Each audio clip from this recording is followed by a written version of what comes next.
અહીંયા ઘડી બોલું એમાં ધ્યાન આપજો. ચેપ્ટરનું નામ છે પ્રમાણીય વિતરણ, બરાબર. અને એના વિશે મારે અમુક અગત્યના કી ટોપિક્સની ચર્ચા કરવી છે. તો સૌથી પહેલા તો એની અંદર મારે 3 વિગતની ચર્ચા કરવી છે. કે સૌથી પહેલા તો આ જે મેં લાઈન દોરી છે તો એ શું છે? તો કે એક સંખ્યા રેખા છે, એક નંબર લાઈન છે. અને એ સંખ્યા રેખા પર સેન્ટરમાં શું હોય? તો આપણે જાણીએ છીએ કે કોઈ પણ નંબર લાઈન હોય એના સેન્ટરમાં 0 હોય. આ બાજુ તમારું હોય પ્લસ આંકડા હોય, +1 +2 +3 એવી રીતે અનલિમિટેડ સુધી આંકડા હોય, જેને ઇન્ફિનિટ કહેવાય. આ બાજુ હોય -1 -2 -3, તો આ બાજુ માઇનસ ઇન્ફિનિટ સુધી આંકડા જતા હોય છે.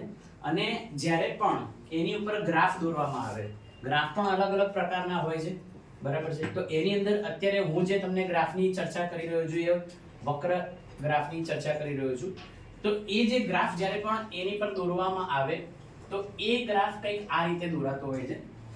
અને એ ગ્રાફની અંદર જે સૌથી પહેલા તો તમે જે 0 કીધું, એ 0 લાઈન પર આપણે જો લાઈન દોરવામાં આવે તો પ્રમાણીય વક્રનો આ ગ્રાફ થયો કે જે 0 લાઈનથી મેં દોર્યો છે. હવે આ ગ્રાફનો શેપ કેવો છે?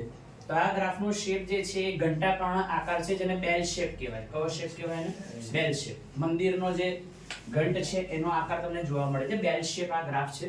એની અંદર મારે જે સમજાવવાનું છે કે હવે આપણે આ ગ્રાફનું અહીંયા 3 એવી સિચ્યુએશનની ચર્ચા કરવાનું છે કે એ 3 સિચ્યુએશન જો તમને ભેજામાં ઉતરી ગઈ તો તમને આખું ચેપ્ટર મગજમાં ઉતરી જશે એવું કહી શકાય. મારે આજે 3 સિચ્યુએશન સમજાવવાની છે. એમાં 3 નિયમ છે કે કાં તો તમારે ગ્રાફને પ્લસ કરવો પડશે, એટલે કે જે બી તમારો જે દાખલો આપ્યો હશે એને ઉમેરોની પદ્ધતિ એટલે કે પ્લસ કરીને તમે સોલ્વ કરી શકશો. બીજો જે ગ્રાફ જે છે એ સોલ્વ કરવાની પદ્ધતિ છે બાદબાકી કરવી, બાદ કરવું. તો તમને જે બી પ્રશ્ન આપ્યો હશે એને તમે બાદ કરીને સોલ્વ કરી શકશો. અને ત્રીજી જે પદ્ધતિ છે એ ના તો ઉમેરવાનું ના તો બાદ કરવાનું, જેને કહેવાય ડાયરેક્ટ ટેબલ જોવાનું, ડાયરેક્ટ કિંમત જોવાની, બરાબર છે. તો આ રીતે 3 અલગ અલગ સિચ્યુએશનના દાખલા તમારે આવશે. કઈ 3 સિચ્યુએશન છે? તો યા તો તમારે ઉમેરવું પડશે, ઉમેરવોની મદદ લેવી પડશે, યા તો તમારે બાદ કરવાની મદદ લેવી પડશે, અને યા તો તમારે ડાયરેક્ટ ના તો ઉમેરો ના તો બાદ, એને કહેવાય ડાયરેક્ટ સિચ્યુએશન, ડાયરેક્ટ ટેબલ જોવું, ડાયરેક્ટ કિંમત જોવી અથવા તો ડાયરેક્ટ ટેબલ જોવું. આ 3 અલગ અલગ સિચ્યુએશન છે. હવે સમજીએ છીએ કે એ સિચ્યુએશનનો ગ્રાફ દેખાતો કેવો હશે. કે તમારે પ્લસ કરવાનું છે તો કઈ સિચ્યુએશનમાં તમે પ્લસ કરશો એની પર્ટિક્યુલર એક સિચ્યુએશન છે. તો એ એવી સિચ્યુએશન છે કે જ્યારે 0 ની, ધ્યાનથી સમજવું શું બોલું છું, જ્યારે 0 ની બંને બાજુએ ગ્રાફ વિતરિત થયેલો હોય, ડિસ્ટ્રીબ્યુટ થયેલો હોય. આ 0 ની બંને બાજુએ, એટલે ફોર એક્ઝામ્પલ કે તમારો જે ગ્રાફ જે છે એ ગ્રાફ દોર્યા પછી, એ ગ્રાફને દોર્યા પછી જે તમારો એરિયા આવે છે, વિસ્તાર જે આવે છે, એ વિસ્તાર 0 ની બંને બાજુએ વિતરિત થયેલો છે. માનો કે આવી પરિસ્થિતિ છે કે તમારે જે એરિયા જોઈએ છે, તમારે જે સંભાવના જોઈએ છે, એ સંભાવના તમારે 0 ની બંને બાજુએ પગ મૂકે છે, એટલે કે થોડુંક 0 ની આ બાજુનો વિસ્તાર કવર થાય છે, થોડુંક 0 ની આ બાજુનો વિસ્તાર કવર થાય છે. તો આ પરિસ્થિતિમાં તમારે શું કરવું પડે? તો કે ઉમેરોની મદદ લેવી પડે. શેની મદદ લેવી પડે? ઉમેરો પરિસ્થિતિની મદદ લેવી પડે. એટલે કે તમારે અહીંથી આટલું અંતર પહેલા શોધવાનું, અને પછી અહીંથી આટલું અંતર પહેલા શોધવાનું, અને બંનેનો સરવાળો કરવાનો. તો તમારે ઉમેરોની મદદ લેવી પડે. ક્યારે ઉમેરોની મદદ લેવી પડે? તો જ્યારે શૂન્યની, અહીંયા આગળ તમને નિયમ લખી આપું છું, જ્યારે શૂન્યની બંને બાજુએ સંભાવના વિસ્તાર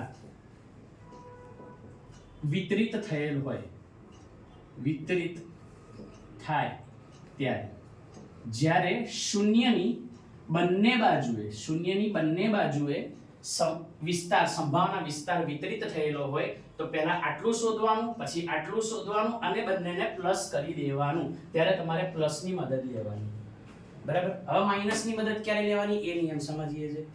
તો માઇનસનો નિયમ જ્યારે 0 થી છેટું રહેતું હોય, તમારે જે સંભાવના વિસ્તાર શોધવાનો છે, માનો કે તમારે આટલો સંભાવના વિસ્તાર શોધવો છે, બરાબર છે. આ સંભાવના વિસ્તાર શોધવો છે, મતલબ કે 0 જે છે એનાથી કોઈ બી એક જ સાઈડ છે, અને એમાંથી 0 થી છેટો છે. છેટો ગુજરાતી શબ્દ છે, દેશી ગુજરાતી શબ્દ. છેટોનો મતલબ થાય દૂર. 0 થી દૂર છે તમારે જે આ જે પટ્ટો શોધવો છે, આ વિસ્તાર તમારે શોધવો છે, આ વિસ્તાર જેને સંભાવના વિસ્તાર કહેવાય એ શોધવો છે. તો તમે જુઓ કે એ 0 થી દૂર છે, 0 થી એને કોઈ લેવા દેવા નથી, 0 થી છેટો છે, 0 થી દૂર છે. તો આ પરિસ્થિતિમાં તમારે બાદબાકીની મદદ લેવાની. તો અહીંયા નિયમ લખી આપું છું કે જ્યારે શૂન્યની એક જ બાજુનો વિસ્તાર હોય, એક જ બાજુ, અને અમારી બાજુ શૂન્યથી દૂર, શૂન્યથી છેટો એટલે કે દૂર વિસ્તૃત થયેલો વિસ્તાર હોય, દૂર વિતરિત થયેલ વિસ્તાર હોય, બરાબર, તો ત્યારે બાદ કરવાનું, ત્યારે બાદબાકીનો નિયમ લાગુ કરવાનો. તો તમે જો આ સમજી ગયા છો તમે ક્યારે બાદબાકીનો નિયમ લાગુ કરવાનો. જરૂરી નથી કે 0 થી મેં ડાબી બાજુ દોર્યું છે તો જ બાદબાકી થાય, ખાલી 0 થી છેટો હોવો જોઈએ. કદાચ આવી આકૃતિ બી બની શકે કે તમારો વિસ્તાર આ તરફનો શોધવાનો કે જમણી તરફ બી એ વિસ્તાર હોઈ શકે છે. માનો કે ડાબાની જગ્યાએ જમણી તરફ આવી સિચ્યુએશન બનતી હોય તો બી ચાલે, ખાલી 0 થી છેટો હોવો જોઈએ. તો તમારે શું કરવાનું? બાદની મદદ લેવાની. શેની મદદ લેવાની? બાદ. અને હવે ત્રીજો સિચ્યુએશન સમજીએ છે જેને કહેવાય ડાયરેક્ટ. ડાયરેક્ટ કિંમત જોવાની. એમાં ના તો તમારે પ્લસ કરવાનું છે, ના તો તમારે માઈનસ કરવાનું છે. ડાયરેક્ટ કિંમત જોવાની છે ઝેડ ટેબલમાં. ઝેડ ટેબલ એને એરિયા ટેબલ પણ કહેવાય. એ કઈ રીતે જોવાય પછી શીખીશું, પહેલા સિચ્યુએશન સમજી લઈએ. તો એની અંદર જ્યારે તમને 0 થી લગોલગ વિસ્તાર આપ્યો હોય આ રીતે, કે એમાં 0 થી લગોલગ જ છે, ના તો 0 થી છેટો છે, ના તો 0 થી બંને બાજુએ પથરાયેલો છે, 0 થી લગોલગ છે. આ જે Z1 એ કોઈ બી કિંમત હોઈ શકે છે, અત્યારે Z1 કિંમત નામ આપું છું, એટલે કે આ જે કિંમત જે છે એનો વિસ્તાર 0 થી લગોલગ છે. તો જ્યારે આવી રીતે 0 થી લગોલગ વિસ્તાર હોય ત્યારે ના તો પ્લસ કરવું પડશે, ના તો માઈનસ કરવું પડશે, માત્ર ને માત્ર સીધે સીધો જવાબ મળી જશે ટેબલમાં જોવાથી. બરાબર છે? તો અહીંયા આગળ એનો નિયમ લખી આપું છું કે જ્યારે સંભાવના વિસ્તાર 0 થી લગોલગ હોય, એ ડાબે બી હોઈ શકે છે કે જમણે બી હોઈ શકે છે. બરાબર, આમે ડાબા તરફ રાખ્યું છે, આવું જમણું બી હોઈ શકે છે. ડાબે કે જમણે લગોલગ વિસ્તાર હોય ત્યારે પ્લસ પણ નહીં, માઈનસ પણ નહીં, ડાયરેક્ટ ટેબલ જોવાનું અને ડાયરેક્ટ જવાબ મળી જશે. બોર્ડ પર જોજો તમને આ જે સમજે છે એને ગણતા પહેલા થોડુંક વસ્તુ સમજવી જરૂરી છે કે હું તમને એક મેપ આપી રહ્યો છું. જેમ આપણે ગૂગલ પર કોઈ એડ્રેસ નાખીએ તો આપણને કેવો મેપ બતાવે, તેવો તમને એક મેપ આપી રહ્યો છું જે તમને આખા ચેપ્ટર દરમિયાન કામ લાગશે. મેપ કઈક આ રીતે છે કે તમને x ની કિંમત આપી હશે, બરાબર, એ x ની કિંમત ઉપરથી તમારે સૌથી પહેલા z ની કિંમત ઉપર જવાનું, અને એ z ની કિંમત ઉપરથી તમારે z ટેબલ જોવાનું. z ટેબલ જોઈ અને સંભાવનાની કિંમત શોધવાની. જેને સંભાવના કિંમત બોલો કે સંભાવના વિસ્તાર બોલો, સંભાવના વિસ્તાર કિંમત બોલો, એ બધું એક જ થયું. તો તમારે સંભાવનાની કિંમત શોધવાની. આ મેં તમને મેપ આપ્યો, બરાબર છે? તો તમારે એ મેપને તમે ફોલો કરશો એટલે તમને ક્યાંય પણ તકલીફ પડશે નહીં. આખું તમારું જે પ્રકરણ જે છે બે ભાગમાં વહેંચાયેલું છે, સીધો મેપ અને ઊંધો મેપ. ઊંધો મેપ વાળા દાખલા બી આવશે આ રીતે કે તમને એની અંદર સંભાવના વિસ્તારની કિંમત આપેલી હશે, આ સંભાવના વિસ્તારની કિંમત આપી હશે, એના પછી રિવર્સ જવાનું z પર અને એનાથી રિવર્સ જવાનું x ઉપર. એવા બી દાખલા છે. ચેપ્ટરની અંદર બે પ્રકારના દાખલા છે, સીધો મેપ અને ઊંધો મેપ. બે પ્રકારના દાખલા છે, પણ અત્યારે હું માત્ર ને માત્ર સીધા દાખલા લઈ રહ્યો છું, બાકીના દાખલા પછી સમજીશું. પહેલા આપણે જે મેપ ફોલો કરવાનો છે, x ની કિંમત આપી હશે એના પછી z પર જવાનું, z પરની કિંમત પરથી સંભાવનાની કિંમત ઉપર જવાનું. કઈ રીતે જવાય હવે એની વાત કરીએ. જવા માટે આપણે ટૂલ તો જોઈશે ને. તમને મેં કહી દીધું કે આ સ્પોટ ઉપરથી આ સ્પોટ ઉપરથી આ સ્પોટ ઉપર જવું છે, તો તમે કઈ રીતે જશો? તો અલગ અલગ ટ્રાવેલિંગ રૂટ હોય, અલગ અલગ વ્હીકલ હોય, BRTS માં જવાય, એક્ટિવા પર જવાય, અલગ અલગ ટ્રાવેલિંગ રૂટ હોય. તો એના માટે તમારું સાધન છે આ રીતે છે કે z x μ upon sigma. અહીંથી અહીં સુધી જવું હોય તો તમારે આ રૂટ ફોલો કરવાનો, મતલબ કે આ સાધનનો ઉપયોગ કરવાનો છે, જેને સૂત્ર કહેવાય. બરાબર છે? અહીંથી અહીં સુધી જવા માટે આ ટૂલનો યુઝ કરવાનો છે, એટલે અહીંથી અહીં સુધી પહોંચી જશું. હવે અહીંથી અહીં સુધી જવા માટે શું કરવાનું છે? તો તો અહીંથી અહીં સુધી જવા માટે તમારે એક ટૂલ યુઝ કરવાનું છે જેને આપણે કહીશું ઝેડ ટેબલ. શું જોઈશું આપણે? Z table. તો મેં તમને અહીંથી અહીં ટ્રાવેલ કરવાનું છે એ બી કહી દીધું અને ટ્રાવેલિંગ મોડ શું છે એટલે કે કઈ સૂત્રથી જઈશું એ બી મેં તમને કહી દીધું. અને નાઉ વી આર સ્ટાર્ટિંગ હિયર. હજી એક વસ્તુ કવર કરી લઉં કે તમને જ્યારે બી મધ્યક શબ્દ કહે ને એટલે તમારે મ્યુ બોલવાનું. શું બોલવાનું? મ્યુ. અત્યાર સુધી આપણે મધ્યકને x બાર બોલતા હતા, બરાબર ને? આપણે ભાગ 1 ની અંદર આપણે જેટલા બી ચેપ્ટર ભણ્યા એમાં મધ્યકને આપણે શું બોલતા હતા? x બાર. પણ આ ચેપ્ટર પૂરતું આપણે મધ્યકને મ્યુ બોલવાનું. શું બોલવાનું? મ્યુ. મેં લખેલું છે મ્યુ. એને લખવાની સ્ટાઇલ બી કઈ રીતે લખાય સમજાવી દઉં. પહેલા તો એકડો કરવાનો અને ઉપરના છેડે પેન મૂકીને યુ કરવાનો. આ બની ગઈ તમારી મ્યુની નિશાની. કઈ નિશાની છે? મ્યુ, જેને મધ્યક કહીશું. અને તમને અહીંયા ગાડી જો વિચરણ કે પ્રમાણિત વિચલન એમાંથી કોઈ બી શબ્દ આપ્યો હોય તો એ તમારે સિગ્મા બોલવાનો. સિગ્મા કઈ રીતે થાય? તમે છગડા જેવી નિશાની કરવાની. પણ એ આપણને ખબર છે કે આ તો સિગ્મા બોલી આપણે 6 નથી બોલી રહ્યા, તો એને 6 થી અલગ પાડવા માટે ઉપર આવું એક નિશાની કરવાની. એટલે આ બની ગયો તમારો સિગ્મા અને વિચરણને કહેવાનો તમારે સિગ્મા સ્ક્વેર. સમજી ગયા? તો તમારે આને શું બોલવાનો છે? તો આને બોલવાનો છે સિગ્મા અને આ છે તમારો સિગ્મા અને એનો સ્ક્વેર. Sigma square.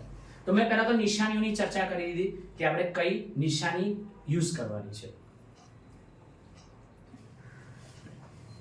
દાખલા નંબર 4 પેજ નંબર 135 એમાં મધ્યક તમને કેટલો કીધો છે? 50 કીધો છે. મધ્યકને આપણે મ્યુ કહીએ છીએ એટલે કે મ્યુ આપણો 50 થઈ ગયો. પછી તમને વિચરણ, તો વિચરણને આપણે શું કહીએ છીએ? Sigma square. તો તમને સિગ્મા સ્ક્વેર તમને કેટલો આપેલો છે? 9 આપેલો છે એવું કહી શકાય. તો એના ઉપરથી આપણે સિગ્માની કિંમત જો રૂટ કાઢીએ તો આપણને મળી જાય ને, બરાબર છે? તો આપણે લઈ લઈએ કે સિગ્માની કિંમત એટલે કે આનું તમે રૂટ કર્યું તો આનું રૂટ કરો તો તમને સિગ્માની કિંમત કેટલી મળે? 3 મળે ને. તો આપણે એવી રીતે સિગ્માની કિંમત બી લઈ લીધી કારણ કે મારે અહીંયા સ્ક્વેરની જરૂર નથી પડવાની, અહીં મારે ખાલી સિગ્માની જરૂર પડવાની છે એટલે મેં રૂટ કરીને કન્વર્ટ કરી દીધી. ચલો અને હવે સ્ટાર્ટ કરીએ છીએ. અહીં તમને લખી આપું છું કે સિગ્મા = 3 લઈશું આપણે રૂટ કરીને. ચલો હવે આગળ સ્ટાર્ટ કરીએ છીએ. આને લખવાની પદ્ધતિ ધ્યાનથી સમજજો. અહીં તમને કીધું છે કે તમારે x ની કિંમત જોઈએ છે અને x ની કિંમત કઈ બે કિંમતની વચ્ચે હોવી જોઈએ? તો કે 50 અને 53 ની વચ્ચે હોવી જોઈએ. તો તમારે એને પહેલા તો મેથેમેટિકલી એને કઈ રીતે શો કરવાનું? તો પહેલા તો વચ્ચે x કરવાનું, પછી તમારે આવી નિશાની મૂકવાની છે, ગોખી નાખવાની. આ નિશાની તમારે બદલવાની નથી. લગભગ આખા ચેપ્ટરમાં આ નિશાની નહીં બદલાય. આ જ રીતે તમારે નિશાની મૂકવાની છે અને તમારે આ કિંમતને અહીં મૂકી દેવાની 50 અને આ કિંમતને અહીં મૂકી દેવાની 53 અને આ રીતે તમારે બ્રેકેટ બનાવવાનો. આગળ p મૂકવાનો. p કેમ મૂક્યો? p means probability. પ્રોબેબિલિટી એટલે કે સંભાવના. આપણે કે પ્રોબેબિલિટી શોધી રહ્યા છે, સંભાવના વિસ્તાર શોધી રહ્યા છે. પ્રોબેબિલિટી મેન્શન કરવા માટે p મૂકવાનો. તો આ થયું તમારું આનું ગુજરાતી વર્ઝનનું મેથેમેટિકલ વર્ઝન. હવે શું કરવાનું? તો તમારે અહીંથી સમ સ્ટાર્ટ કરવાનો. આને કહેવાય શું? તો કે આને x1 કહેવાય, આને x2 કહેવાય. વચ્ચે x ની વેલ્યુ છે તો આ રીતે પહેલા મેન્શન કરવું હોય તો કરી શકાય. એટલે કે આ x1 ની કિંમત 50 છે, x1 ની કિંમત 50 છે અને x2 ની કિંમત કેટલી છે? 53 છે. એવું કહી શકાય. તો બંને માટે, બંને કિંમત માટે મારે આ સ્ટેપ કરવાનું છે કે x ઉપરથી ક્યાં જવાનું છે? z ઉપર જવાનું છે અને એના માટે હું ફોલો કરીશ. તો સૌથી પહેલા તો સૂત્ર લગાવીશું કે z1 = x1 - μ / સિગ્મા અને આ બાજુ z2 = x2 - μ / સિગ્મા. બે વેલ્યુ છે ને એટલે 1 છે તો મેં z1 x1 એવી રીતે બોલ્યું છે અને આ બાજુ બીજું છે તો z2 x2 બોલ્યું છે. ફોર્મ્યુલા તે જ વાપર્યું છે. આના માટે આપણે ફોલો કરીએ તો z1 = x1 કેટલો છે? 50. મ્યુ કેટલો છે? તો કે મ્યુ 50 છે. મ્યુ એટલે મધ્યક. સિગ્મા કેટલો છે? તો કે 3 છે. તો z1 = 50 - 50 એટલે શું થઈ ગયું? 0 અને 0/3 એટલે કે z1 = 0 વેલ્યુ મળે છે. બરાબર. ચલો z1 મળી ગયો તમને.